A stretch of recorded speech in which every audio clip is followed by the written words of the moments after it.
ഇന്ന് ഞാൻ ഉച്ചയ്ക്ക് ശേഷം ഉറങ്ങിയിട്ടൊന്നും ഉണ്ടായിരുന്നില്ല. വെറുതെ ഇങ്ങനെ ഇരിക്കുകയായിരുന്നു കേട്ടോ. കൺമണിയുടെ ഉറക്കമൊക്കെ കഴിഞ്ഞ് കുറച്ച് എന്തൊക്കെയോ അവളുടെ വർക്കൊക്കെ ചെയ്തുകൊണ്ടിരിക്കുകയായിരുന്നു കേട്ടോ.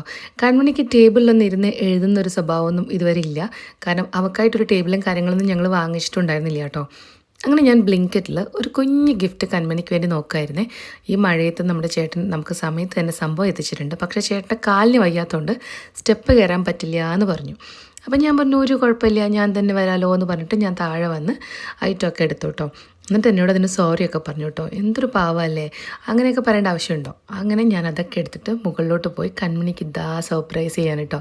അശ്വിൻ വിചാരിച്ചു ഞാൻ എന്തോ ലൂഡോൻ്റെ ബോർഡാണ് വാങ്ങിച്ചിരിക്കുന്നതെന്ന്. അപ്പോഴേക്കാണ് അശ്വിന് മനസ്സിലായത് ഇത് ലൂഡോ ബോർഡല്ല, ഇതൊരു റൈറ്റിംഗ് ബോർഡാണെന്ന്. അങ്ങനെ കൺമണിക്കുള്ളൊരു കുഞ്ഞ് ടേബിൾ സെറ്റാക്കി കേട്ടോ. കൺമണിക്ക് ബെഡിൻ്റെ മുകളിൽ ഇരുന്നിട്ട് ഹോംവർക്കൊക്കെ ചെയ്യാനാണ് സത്യം പറഞ്ഞു കഴിഞ്ഞാൽ ഇഷ്ടം. അതൊരു നല്ല സ്വഭാവമല്ല എന്ന് എനിക്കറിയാം. പക്ഷെ നമുക്ക് അതിന് വേണ്ടിയിട്ടുള്ളൊരു സെറ്റപ്പ് ഇതുവരെ നമ്മൾ ശരിയാക്കിയിട്ടില്ല അവൾക്ക് വേണ്ടിയിട്ട്. എന്തായാലും ഇനി പുതിയ ടേബിൾ കിട്ടിയതിൽ ആൾ ഭയങ്കര ഹാപ്പിയാണ് കേട്ടോ.